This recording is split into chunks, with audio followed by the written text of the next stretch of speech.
So the people of Cuba are rising up and asking, no, demanding that the dictatorship of the Castros finally fall.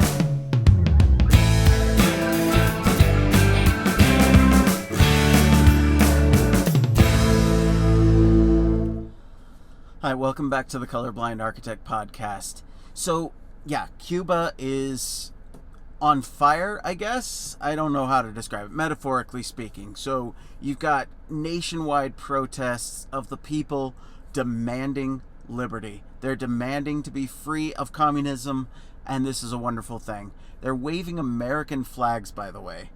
And this while American leftists, the Democrats, are complaining about the American flag, trying to argue that it's a symbol of systematic oppression and racism, and yet the rest of the world still sees the stars and stripes as, oh, yeah, that's the symbol of liberty. Remember the Declaration of Independence? The one that actually sparked this, global revolution of freedom back in 1776? Yeah, the shot heard round the world.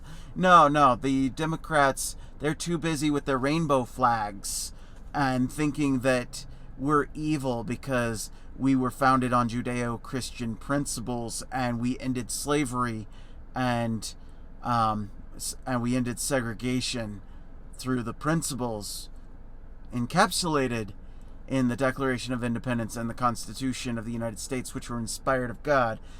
But anyways, back to Cuba.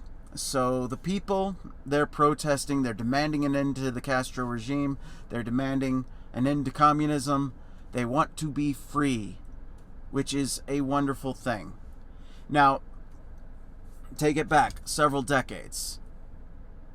In the 1950s, Batista was the governor of Cuba. It was still, at the time, it was still an American province, if I'm not mistaken. I think it was a territory. I don't believe they had achieved independence at that point. Maybe they did. But the point is that at one point it was actually a territory of the United States. Now, during this time period, of course, there were architects in Cuba, and they actually had a society of architects, kind of like we have in America, the American Institute of Architects, which that's a whole nother story. I can talk about that on another day. I've got my issues with the American Institute of Architects, but with the Cuban architects, they had this society, and they also had a published magazine like every month that would discuss architecture and so forth. And I remember a few years ago I came across this reproduction of a Cuban architects magazine from the late 1950s. Now, I've tried to find it again since then, and I haven't been able to find it. But what it basically said was, it was the Cuban Architects Institute, or whatever they call themselves. They were basically arguing in favor of Fidel Castro, saying that they support the revolution. And then after Castro took power, what the architects failed to understand is that as architects, they are bourgeois. Yeah. See, shortly after taking power, Fidel Castro, being a man of the people, being a proletariat, had to wash away all the vestiges of bourgeois from the country. Because, being a good Marxist, you got to get rid of those evil bourgeois. And who are the bourgeois? But the bourgeois are the townsfolk, the professional class.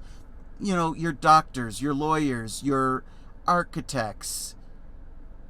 Yeah. He disbanded the Architects Institute. He also made architecture no longer a licensed profession. He eliminated that completely, and as a result, nothing new was built for a while, and also there was a severe problem of housing collapsing. There were all kinds of problems caused by this. See, here's the thing about communists. They're not that smart.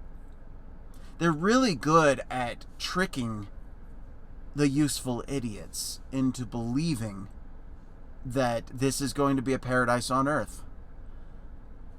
But in the end, they're half-baked ideas. It's founded upon a lie.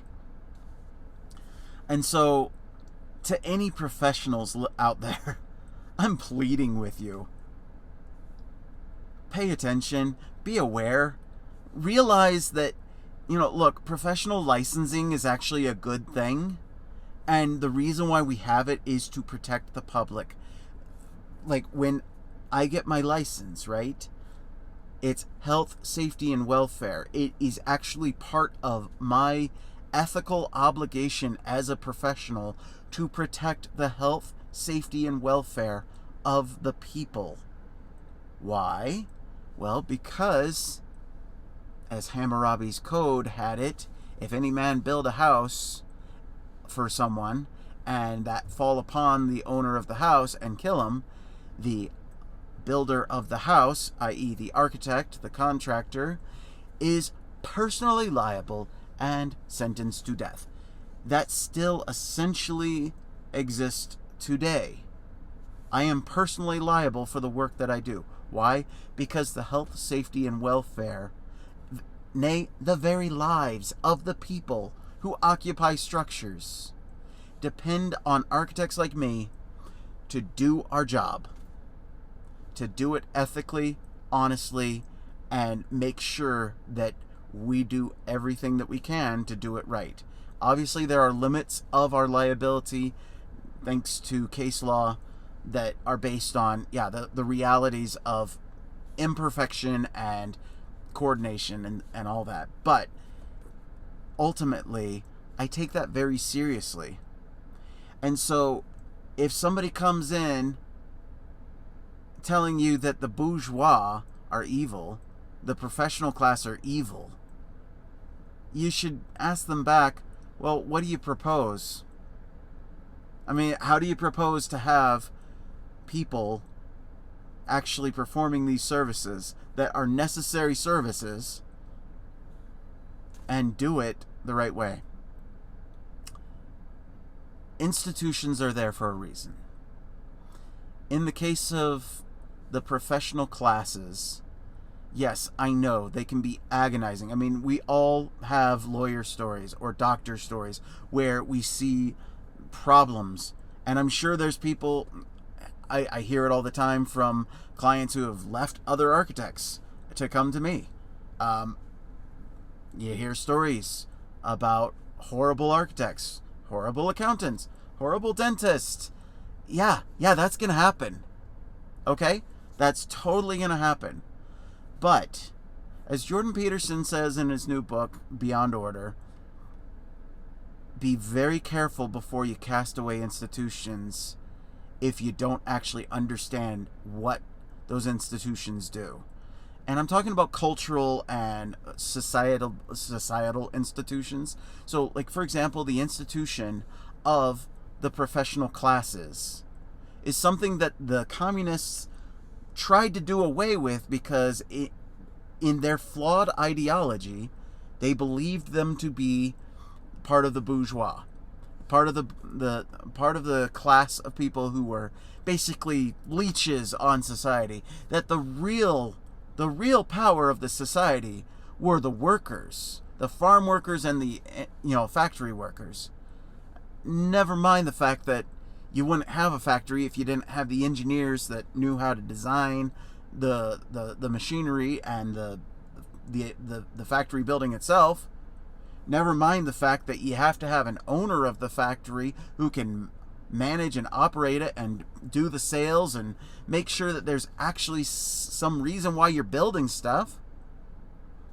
The communists, they've got an answer for that, right? Yeah. So don't cast away old institutions willy-nilly. carefully consider anything. When you want to reform, we should be looking for incremental improvements over time, not sudden, fast change. And that's always the problem with revolutionaries. They want fast, sudden change.